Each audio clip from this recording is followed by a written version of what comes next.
আসসালামু আলাইকুম। Content creator পর্ব 2-তে সবাইকে স্বাগত।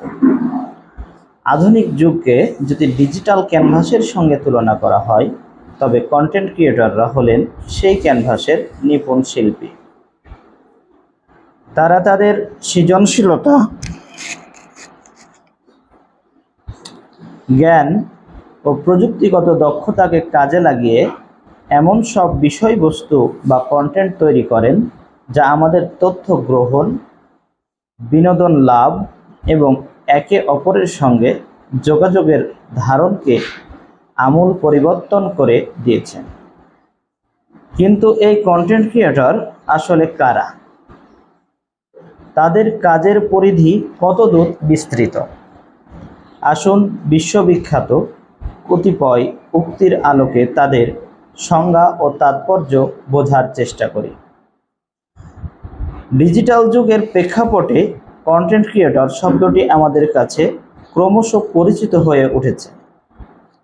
সহজ ভাষায় বলতে গেলে কন্টেন্ট ক্রিয়েটর হলেন এমন একজন ব্যক্তি, একটি সম্মিলিত দল অথবা কোনো প্রতিষ্ঠান, যারা অত্যন্ত উদ্দেশ্যমূলকভাবে এবং সক্রিয়ভাবে ডিজিটাল ইকোসিস্টেমের অন্তর্ভুক্ত বিভিন্ন প্ল্যাটফর্মের জন্য আকর্ষণীয়, মূল্যবান ও প্রাসঙ্গিক কন্টেন্ট তৈরি করে, সম্পাদনা এবং তা একটি নির্দিষ্ট বা বৃহত্তর দর্শক গোষ্ঠীর উদ্দেশ্যে প্রকাশ, বিতরণ বা শেয়ার করেন। এই প্ল্যাটফর্মগুলোর মধ্যে রয়েছে ইউটিউব, ইনস্টাগ্রাম,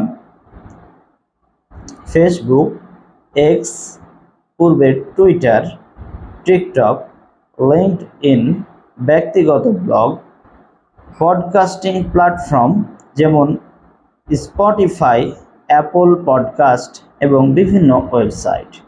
তাদের তৈরি করা কন্টেন্টের পরিধি বিশাল, যার মধ্যে ভিডিও, অডিও, লেখা, ছবি এবং গ্রাফিক্স বিশেষভাবে উল্লেখযোগ্য।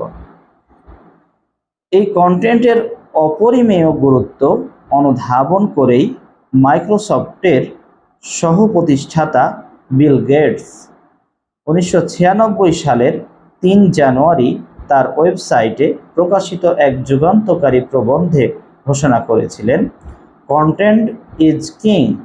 বিল গেটসের এই উক্তিটি ডিজিটাল জগতে কন্টেন্টের মৌলিক এবং অপরিহার্য ভূমিকায় নির্দেশ করে।